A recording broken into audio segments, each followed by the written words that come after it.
Here was this medicine that made him feel better, helped him stay compliant with his medication, helped him eat so he stayed alive, and I had to go out, or friends of his had to go out onto the street to deal with criminals to get him this life-saving medication. Everybody decided to open up shops here and see what happens.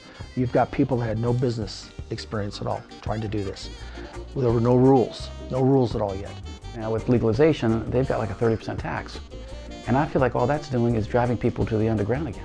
We have driven all of the pill mill doctors out of Florida.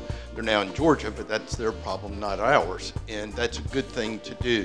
The problem is that we're going to have a proliferation of pot shops around. We're going to change the law here in Florida, and we need to help all of these sick people. We have more sick and dying people, I think, than any state in the rest of the country, and we need to make sure that they have access to the health care that they need.